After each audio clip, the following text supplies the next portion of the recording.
Morning students, जैसा कि हम अपनी ये स्टोरी पढ़ रहे थे, कौन सी 3rd चैप्टर अपन ने स्टार्ट कर दिया, Iswaran the storyteller. R K Laxman ने इस स्टोरी को लिखा है। आर के लक्ष्मण के बारे में आप जानते ही हो कि आर के नारायणन जो है उनके ब्रदर है, और आर के लक्ष्मण जो है फेमस कार्टूनिस्ट भी रह चुके हैं। अपने कार्टून्स वगैरह के लिए काफ़ी फेमस है। न्यूज़पेपर वगैरह में काफ़ी इनके छपते थे। अभी रिसेंटली इनकी कोई 5 या 7-8 साल पहले इनकी डेथ हो गई थी। ठीक है, अब बात करते हैं इसकी ईश्वरन द स्टोरी टेलर के बारे में हम बात कर लेते हैं। थोड़ा मैंने इस स्टोरी के बारे में आपको बताया था कल। इसमें मैंने बताया था आपको कि जो ईश्वरन है वो एक तरीके से रसोइया भी है, महेंद्र के लिए कुक करता है, ये हम जानते ही थे। महेंद्र एक जो है कुंवारा सा लड़का है, आवश्यकताएं कम है, इसलिए जहाँ कहीं पे भी है कोई सा भी माहौल होता है वहाँ पर आसानी से एडजस्ट हो जाता है। ठीक है, अपने काम के लिए जाता है तो जहाँ कहीं पे भी जाता है इस ईश्वरन को वो साथ में लेके जाता है, क्योंकि इससे इसकी काफ़ी अच्छी बॉन्डिंग होती है। ईश्वरन की जो हमने थोड़ी बहुत क्वालिटीज़ कल पढ़ी थी, आज इसके बारे में थोड़ा कुछ और पढ़ेंगे, फिर देखते हैं स्टोरी में क्या कुछ घटित होता है। क्योंकि इस स्टोरी में हम देखा था कि जो महेंद्र जो है वो अचानक से रात को नींद में जाग जाता है, उसको कोई धुंधली सी जो है आकृति नज़र आती है। ऐसा क्यों होता है वो जानने के लिए हमको इस स्टोरी को रीड करना पड़ेगा। तो देखते हैं कि आज हम इसमें क्या पढ़ने वाले हैं। कल हमने यहाँ तक इस स्टोरी को छोड़ा था, कहाँ तक, shelter at new work place, ये पैराग्राफ हमने कंप्लीट कर लिया था। सेकंड जो पेज है उसका हमने सेकंड पैराग्राफ कंप्लीट कर लिया था। आज हम सेकंड पेज के 3rd पैराग्राफ से स्टार्ट करने वाले हैं। तो जो टिपिकल वर्ड्स आएंगे हमेशा की तरह मैं उनको मार्क कर दूंगी, अदरवाइज़ मैं आपको बोल के बता दूंगी। आप लोग नोट डाउन कर लेना अपनी रफ कॉपी के अंदर। अब देखते हैं महेंद्र और ईश्वरन के बारे में क्या कुछ हमको और कुछ जानने को मिलता है। अगले पैराग्राफ में है, स्टार्टिंग यहाँ से है, मैं मार्क कर देती हूँ एक बार फिर से, महेंद्र वुड। ऑलराइट, देखते हैं। Mahendra would be up early in the morning and leave for work after breakfast. Mahendra जो है सुबह जल्दी ही उठ जाता था और नाश्ता करने के बाद में तुरंत ही काम पर निकल जाता था। Carrying some prepared food with him, और अपने साथ में कुछ जो बनाया हुआ भोजन था वो भी साथ में लेके जाता था। Meanwhile Iswaran would tidy up the shed, wash the clothes and have a leisurely bath, pouring several buckets of water over his head, muttering a prayer all the while। अब देखो यहाँ पर जो वर्ड आया है मीनवाइल, मीनवाइल का मतलब इसी क्षण या इसी दौरान। जिस ड्यूरेशन में जो महेंद्र अपने वर्क प्लेस पे होता था तो उतने घंटों के दौरान जो है ईश्वरन घर पे क्या करता था तो वो हमको बताया जा रहा है। तो मीनवाइल यानी कि उसी दौरान, ठीक है, मीनवाइल उसी दौरान। टाइडी अप, इसमें देखो अगली टाइडी अप का मतलब होता है व्यवस्थित कर देना, TIDYUP, टाइडी अप का मतलब व्यवस्थित कर देना। शेड, जिस छप्पर में वो रहते थे वो। लेजरली बाथ, लेजरली बाथ का मतलब होता है मज़े से नहाना, मज़े से स्नान करना। Powering several buckets of water over his head, powering POURING, powering का मतलब होता है कि उड़ेलना, खुद पे डालना। सेवरल यानी कि कई सी, बकेट्स बाल्टी। Muttering a prayer all the while, all the while मतलब कि जिस ड्यूरेशन में वो बातिंग करता था, स्नान करता था, उस ड्यूरेशन में वो क्या करता था, साथ में एक प्रेयर भी बोलता था। मटरिंग MUTTERING, देखो ये आपको दिख नहीं रहा होगा, अब दिख रहा होगा, ठीक है, वापस से हाईलाइट कर देती हूँ मैं इसको। MUTTERING, मटरिंग का मतलब होता है कि बुदबुदाना या मन ही मन में बोलना। अब इसका हिंदी अर्थ देख लेते हैं हम लोग। Meanwhile Iswaran would tidy up the shed, wash the clothes and have a leisurely bath, pouring several buckets of water over his head, muttering a prayer all the while। इसी दौरान ईश्वरन उस छप्पर को व्यवस्थित कर देता था, कपड़े धो देता था, और बड़े ही कई सी बाल्टियां जो है पानी की वो उड़ेल कर वो मज़े से स्नान करता था, और साथ ही साथ में वो एक प्रेयर भी बुदबुदाता था, मन ही मन बोलता था। It would be lunch time by then, और इतने में ही दोपहर के खाने का समय हो जाता था। After eating he would read for a while before dosing of. बच्चों यहाँ पर जो वर्ड दे रखा है dosing of, DOZINGOFF। Dosing of का मतलब होता है कि जो अपन दोपहर का खाना खाते हैं उसके बाद में क्या होता है, हमको क्या थोड़ा आलस चढ़ता है तो हम क्या करते हैं, दोपहर की नींद लेते हैं। तो दोपहर की नींद के लिए जो वर्ड यूज़ में लिया जाता है उसको बोलते हैं डोजिंग ऑफ, ये आपको याद में रखना है। तो दोपहर की जो नींद होती है, आफ्टरनून की नींद, एक नींद की झपकी बोलो आप इसको, ठीक है। आफ्टर ईटिंग, खाने के बाद, he would read for a while before dosing of, तो खाने के बाद में सोने जाने से पहले वो कुछ देर तक पढ़ता था, कुछ देर तक वो कहानियाँ पढ़ता था। अब ये अपन को आगे बढ़ाएंगे, यहाँ पर तो खाली ये लिख रखा कि कुछ देर वो पढ़ता था। तो he would read for a while before dosing of, दोपहर को खाना खाने के बाद में सोने जाने से पहले वो कुछ देर पढ़ता था। The book was usually some popular Tamil thriller running to 100 of pages. अब देखो यहाँ पर क्या दे रखा है कि थ्रिलर का मतलब रोमांच होता है, ठीक है ना। तमिल थ्रिलर, अपन तमिल मूवीज़ देखते हैं, कितनी मार धाड़ उसमें दिखाते हैं ना, तो थ्रिलर का मतलब यहाँ पर रोमांच से होगा। 100 ऑफ पेजेस यानी कि कई से 100 पेज। ऑल राइट, तो देख लेते हैं और कोई तो टिपिकल वर्ड इसमें नज़र नहीं आया है। तो the book was usually some popular Tamil thriller running to 100 of pages. जो किताबें वो स्टोरी की पढ़ता था वो हमेशा ही जो है वो कई से 100 पेजों की तमिल भाषा की में लिखी हुई पुस्तकें होती थी। इन शॉर्ट, देख लो दोबारा से इसका हिंदी अर्थ कि प्राय वह कई जो 100 पेजेस की तमिल भाषा की रोमांचक पुस्तकें पढ़ता था। आई बात ध्यान में? Let's move ahead. It's imaginative description and narrative flourishes would hold Iswaran in thrill. Thrall का मतलब होता है कि मन मस्तिष्क पर छा जाना। इस वर्ड को मैं हाईलाइट कर देती हूँ, आपको ध्यान में रह जाएगा। THRELL, थ्रिल का मतलब होता है कि मन मस्तिष्क पर छा जाना, ठीक है। अब देखो इस लाइन का अर्थ देख लेते हैं। इमेजिनेटिव का आप लोग जानते हो, इमेजिनेटिव का मतलब काल्पनिक होता है। इसको मैं हाईलाइट कर देती हूँ। इमेजिनेटिव का मतलब काल्पनिक और डिस्क्रिप्शन का मतलब होता है वर्णन, नैरेटिव यानी कि बताना, ठीक है। It's imaginative descriptions and narrative flourishes would hold Iswaran in thrill.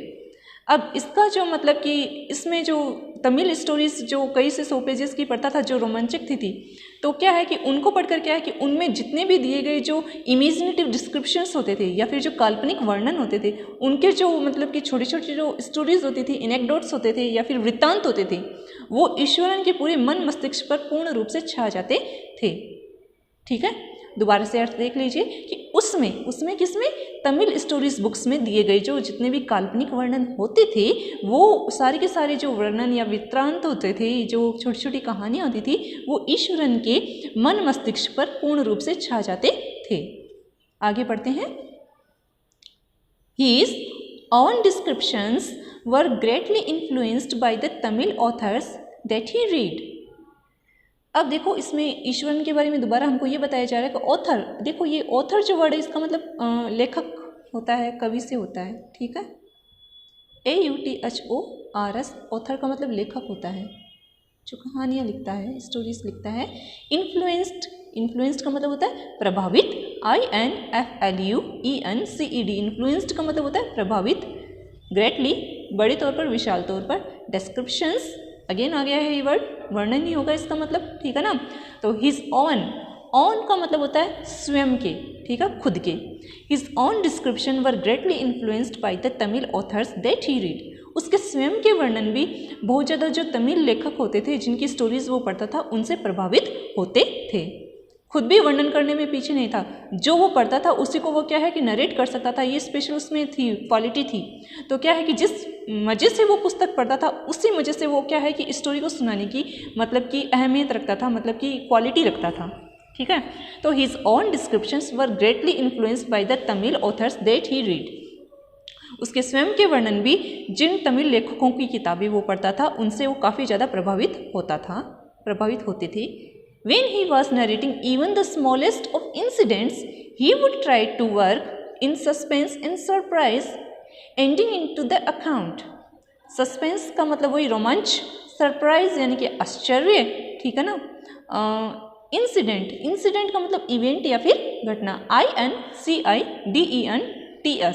Incident का मतलब होता है घटना या वर्णन, ठीक है ना। अब देख लेते हैं इसका वर्णन, देख लेते हैं, I mean to say इसका हिंदी अर्थ देख लेते हैं। When he was narrating even the smallest of incident, he would try to work in suspense and surprise, ending into the account. जब वो स्वयं भी कोई स्टोरी को नरेट करता था, नरेट यानी कि बताना, जब वो स्वयं भी कोई स्टोरी को नरेट करता था, यानी कि यहाँ तक कि छोटी से छोटी कोई घटना को भी वो वर्णन करता था या बताता था, तो वो उसमें रोमांच और आश्चर्यजनक एंडिंग पैदा कर देता था, उस तरीके से उसको एंड करता था। फॉर एग्जाम्पल, उदाहरण के लिए, instead of saying that he had come across N uprooted tree on the highway, he would say with eyebrows suitably arched and hence held out in a dramatic gesture। ठीक है, इसका half and half करके अपन अर्थ करेंगे, पर अभी तक मैं gesture तक इसके आपको टिपिकल वर्ड्स के मीनिंग बता देती हूँ। गेस्चर्स का मतलब बच्चों होता है हाव भाव, ठीक है ना। गेस्चर ये वर्ड आया ना, GESTURE, गेस्चर का मतलब होता है हाव भाव। ड्रामेटिक यानी कि नाटकीय, ड्रामेटिक DRAMATIC, ड्रामेटिक का मतलब नाटकीय, और गेस्चर का मतलब होता है हाव भाव, तो ड्रामेटिक गेस्चर का मतलब हो गया नाटकीय हाव भाव से, ठीक है। अपरूटेड ट्री, अपरूटेड ट्री का मतलब होता है उखड़ा हुआ पेड़, यानी कि टूटा हुआ पेड़ आप इसको बोल सकते हो, ठीक है। इंस्टेड, INSTEAD, इंस्टेड का मतलब होता है के बजाय, इंस्टेड का मतलब होता है के बजाय, ठीक है। आईब्रोज का भौएं होती है, आप जानते हो आईब्रोज, आर्क्ड, ARCHED, आर्क्ड का मतलब ये होता है कि अपन जो है ना, कई बार क्या है कि बड़ी स्टाइल मारते हैं तो अपनी आईब्रोज वगैरह क्या है कि अपन डिफरेंट वे में आर्क्ड करते हैं, चढ़ा लेते हैं, उसके लिए बोला जाता है, ठीक है, शेप में लेके आ जाते हैं। अर्थ देख लेते हैं इसका। For example, instead of saying that he had come across N uprooted tree on the highway, he would say with eyebrows suitably arched and hands held out in a dramatic gesture। उदाहरण के लिए, ये कहने की बजाय कि उसने सड़क पर जो है एक उखड़ा हुआ पेड़ देखा, टूटा हुआ पेड़ देखा, ये बताने की बजाय वो इसको बड़ी ड्रामेटिक तरीके से हाव भाव के साथ में ये कहता, अपनी आईब्रोज चढ़ा के कहता। अपन तो क्या कहते हैं, नॉर्मल वे में कहते थे कि मैंने तो वहाँ पर उखड़ा हुआ पेड़ देखा था कोई। अब ये बताने का वे क्या है, ईश्वरन का डिफरेंट है, तो क्या है, तो इसलिए यहाँ पर बताया कि instead of saying that he had come across N uprooted tree on the highway, ये कहने की बजाय कि उसने कोई उखड़ा हुआ पेड़ सड़क पर देखा है, ही वुड से, वो कहता था, with eyebrows suitably arched and hands held out in a dramatic gesture, अपनी आईब्रोज को चढ़ाकर अपने हाथों को बड़ी ही ड्रामेटिक हाव भाव के साथ में वो कहता था। क्या कहता था, देखते हैं। The road was deserted and I was alone. Deserted का मतलब होता है सुनसान, DESERTED, डेजर्टेड का मतलब होता है सुनसान, ठीक है। The road was deserted and I was alone, सड़क सुनसान थी और मैं अकेला था। Suddenly I spotted something that looked like an enormous bushy beast lying sprawled across the road. अब देखो यहाँ पर बुशी बीस्ट जो वर्ड आया है ना बच्चों, इसको मार्क कर देती हूँ मैं, बुशी बीस्ट, BUSHYBEAST। बीस्ट का मतलब बच्चों वैसे होता है पशु से होता है, ठीक है ना। बीस्ट का मतलब आप किससे निकालोगे, पशु से निकालोगे। अब यहाँ पर बुशी बीस्ट आ गया है, तो बुशी बीस्ट का मतलब यहाँ पर झाड़ीदार पशु से होगा। अब झाड़ीदार पशु मैंने बोला तो ये कहने का वे आप समझ गए होंगे कि झाड़ीदार पशु ऑब्वियसली वो होगा जिसकी कि ना स्किन के ऊपर बाल काफ़ी होंगे, ठीक है ना। तो बुशीदार जो बुशी बीस्ट का मतलब होता है कि झाड़ीदार पशु। और जो यहाँ पर जो एक वर्ड और दे रखा है इनॉर्मस, इनॉर्मस का मतलब होता है विशाल, ENORMOUS, इनॉर्मस का मतलब होता है विशाल, ठीक है ना। स्प्राउल्ड, स्प्राउल्ड का मतलब होता है फैला हुआ था, ये यहाँ पर वर्ड दे रखा है SPREWLED, स्प्राउल्ड का मतलब होता है फैला हुआ था, ठीक है। अब इसका अर्थ देख लेते हैं। I spotted something that looked like an enormous bushy beast lying sprawled across the road। तो वो क्या कहता था कि कोई बड़ा भारी जो बहुत झाड़ीदार जैसा पशु जो सड़क के आर पार लेटा हुआ है। हमको तो क्या बताया गया था कि क्या है कि ये बताने की बजाय कि उसने सड़क पर कोई मतलब कि टूटा हुआ पेड़ देखा है, तो ये बताने की बजाय वो क्या है कि अपने हाव भाव के साथ में क्या कहता था कि सड़क सुनसान थी, मैं अकेला था, और जो मैंने वहाँ पर क्या देखा कि मैंने वहाँ पर बड़ा ही कोई विशाल जो झाड़ीदार पशु जैसा है वो कोई चीज़ वो सड़क के आर पार लेटी हुई पाई या देखी। अब देख लेते हैं आगे, ठीक है ना। I was half inclined to turn and go back, मैं कुछ श्योर नहीं था मतलब कि क्या है कि मैं हाफ इंक्लाइंड का मतलब मन में थोड़ा सा भय आता है ना, उसके लिए ये वर्ड बोला जाता है, ठीक है ना। मैं थोड़ा सा डर गया और मैंने वापस जाने का निश्चय किया। But as I came closer I saw that it was a fallen tree. लेकिन जैसे मैं उसके समीप गया, कम क्लोजर का मतलब होता है समीप जाना, but as I came closer I saw that it was a fallen tree. लेकिन जैसे मैं उसके समीप गया तो मैं क्या देखता हूँ कि ये तो कोई टूटा हुआ पेड़ था, गिरा हुआ पेड़ था। With its dry branches spread out, और इसकी जो सूखी टहनियाँ थी वो फैली पड़ी थी। स्प्रेड आउट का मतलब SPREAD, स्प्रेड आउट का मतलब होता है फैली हुई थी। ड्राई ब्रांचेस, ड्राई का मतलब होता है सूखी, ब्रांचेस का मतलब हो गया है पत्तियाँ, ठीक है बच्चों। ड्राई ब्रांचेस का मतलब हो गया सूखी पत्तियाँ। समझ आ गई होगी ये चीज़।